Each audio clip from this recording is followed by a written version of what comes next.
Nipah, Covid, ಹಕ್ಕಿ ಜ್ವರ, ಹಂದಿ ಜ್ವರ ಇದೆಲ್ಲ ಆಯ್ತು. ಈಗ ಹೊಸ ವೈರಸ್ನ ಸರದಿ ಶುರುವಾಗಿದೆ.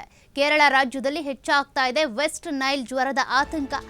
ವೆಸ್ಟ್ ನೈಲ್ ಜ್ವರದಿಂದಾಗಿ ಕೇರಳ ಗಡಿ ಭಾಗಗಳಲ್ಲಿ ಈಗ ಹೈ ಅಲರ್ಟ್ ಅನ್ನ ಘೋಷಣೆ ಮಾಡಲಾಗಿದೆ. ಎಲ್ಲರೂ ಕೂಡ ಕಟ್ಟೆಚ್ಚರವನ್ನ ವಹಿಸ್ತಾ ಇದ್ದಾರೆ. ಮೈಸೂರಿನ ಬಾವಲಿ ಚೆಕ್ ಪೋಸ್ಟ್ನಲ್ಲಿ ಆರೋಗ್ಯಾಧಿಕಾರಿಗಳು ತೀವ್ರ ತಪಾಸಣೆಯನ್ನ ಮಾಡ್ತಾ ಇದ್ದಾರೆ. ಕೇರಳದಲ್ಲಿ ಕಾಣಿಸಿಕೊಂಡಂತಹ ಜ್ವರಕ್ಕೆ ಮೈಸೂರಿನಲ್ಲೂ ಕೂಡ ಅಲರ್ಟ್ ಆಗಲಾಗಿದೆ. ಮೈಸೂರಿನ HD ಕೋಟೆ ತಾಲೂಕು ಆರೋಗ್ಯಾಧಿಕಾರಿಗಳು ಜಾಗೃತಿಯನ್ನ ಮೂಡಿಸ್ತಾ ಇದ್ದಾರೆ. ನಿಫಾ ವೈರಸ್ ಆಯಿತು, ಹಕ್ಕಿ ಜ್ವರ ಆಯಿತು, COVID-19 ಆಯಿತು. ಅದೆಲ್ಲ ಆದ ಬಳಿಕ ಈಗ ಮತ್ತೊಂದು ಭೀತಿ ಶುರುವಾಗಿದೆ, ವೆಸ್ಟ್ ನೈಲ್ ಜ್ವರ ಅನ್ನುವಂಥ ಭೀತಿ. ಹೀಗಾಗಿ ಕೇರಳದಿಂದ ಸೋಂಕಿತರ ಸ್ಯಾಂಪಲ್ ಪುಣೆಯ ವೈರಾಲಜಿ ಸಂಸ್ಥೆಗೆ ರವಾನೆ ಮಾಡಲಾಗಿದೆ.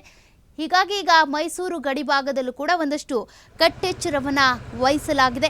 HD ಕೋಟೆ ತಾಲೂಕಿನ ಬಾವಲಿ ಚೆಕ್ ಪೋಸ್ಟ್ನಲ್ಲಿ ಆರೋಗ್ಯಾಧಿಕಾರಿಗಳು ಕಟ್ಟೆಚ್ಚರ ವಹಿಸಿದ್ದಾರೆ.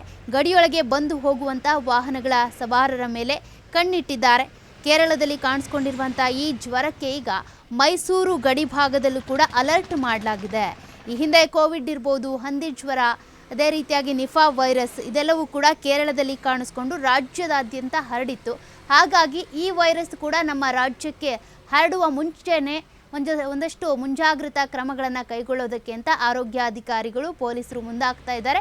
ಹಾಗಾಗಿನೇ HD ಕೋಟೆಯ ಚೆಕ್ ಪೋಸ್ಟ್ನಲ್ಲಿ, ಬಾವಲಿ ಚೆಕ್ ಪೋಸ್ಟ್ನಲ್ಲಿ ಈಗ ಬೀಡು ಬಿಟ್ಟಿದ್ದಾರೆ ಅಧಿಕಾರಿಗಳು.